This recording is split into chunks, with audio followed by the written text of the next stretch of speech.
Hello friend, नमस्कार। मैं प्रीतम त्रिपाठी निवेश बाजार प्रो में आप सभी का स्वागत करता हूं। आज है दिन मंगलवार का और आज ट्रेडिंग का है दूसरा दिन और काफ़ी कश्मकश भरा दिन है। साइडवेज ट्रेड मिल रही हैं, कुछ डिसीजन कर पाना मुश्किल हो रहा है ओपनिंग पोजीशन पे खास तौर पे। वैसे तो हम लोग जब भी डाउन साइड मिलता है, एक रेंज में मिलता है, तो वहाँ पे बाई करते ही हैं।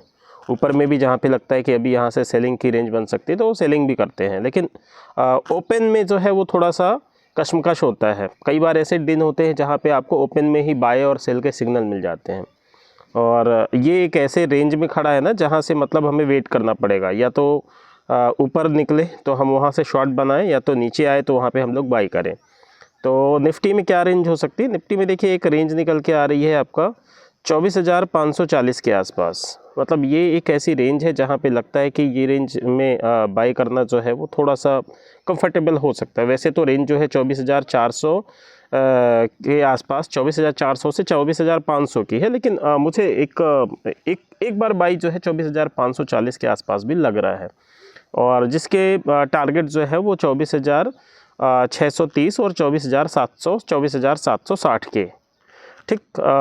स्टॉप लॉस इस केस में अगर हम लोग 24,540 के आसपास ऑपरेट करने की कोशिश करते हैं तो 24,499 का ही आपका स्टॉप लॉस हो जाएगा।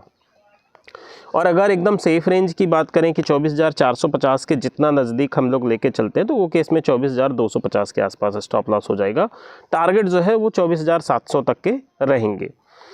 ऊपर में एक दिख रहा है कि मार्केट जो है 24,700 के ऊपर निफ्टी बेसिकली जो है वो टिकने में थोड़ा सा प्रॉब्लम क्रिएट कर रहा है। तो हम इसको 50 पॉइंट और ले लें 24,750 के आसपास। तो इस रेंज में हम लोग एक बार सेलिंग भी ऑपरेट कर सकते हैं। 24,725 से लेके और 24,800 के बीच में अगर सेलिंग होती है ना तो 24,875 या 850 का ही छोटा स्टॉप लॉस रखेंगे बेसिकली। और उस केस में जो टारगेट निकल के आएंगे वो निकल के आएंगे 24,625 और 24,540, 24,460 के। बैंक निफ्टी की बात करें, बैंक निफ्टी में भी एक सिंपल रेंज समझ में आ रही है कि 53,200 से 53,700 की है। तो एक बार हम लोग ऑपरेट कर सकते हैं बाइंग 53,150 के आसपास, जिसमें हम लोग 53,050 का ही स्टॉप लॉस लेके चलेंगे।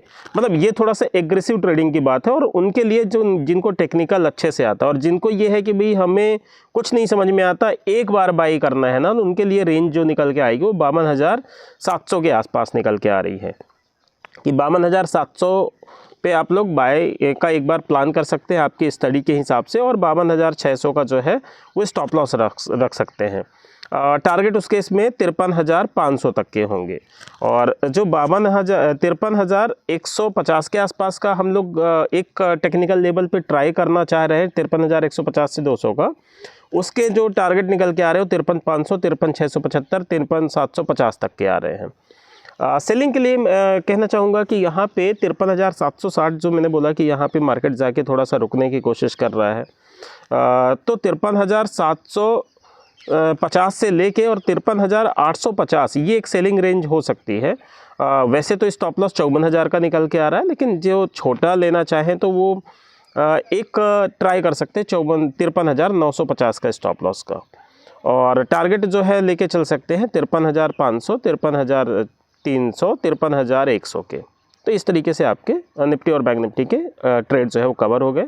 कैश मार्केट में मतलब आपको एक ट्रेड थोड़ा सा फोकस कर सकते हैं भारत इलेक्ट्रॉनिक्स पे। 315 के आसपास इसका क्लोजिंग है, तो ये मतलब समझिए कि अगर इसमें कुछ न्यूज़ है, ये न्यूज़ पे अगर बहुत ज़्यादा गैप अप में नहीं मिलता है तो तकरीबन 4% के आसपास इसमें आज के डेट में ट्रेडिंग में बेनिफिट कमाने के मौके हैं। 312 के आसपास अगर मिलता है तो ये ट्रेड आपका कहना चाहिए 325 के आसपास जा सकता है। तो thank you, have a good day.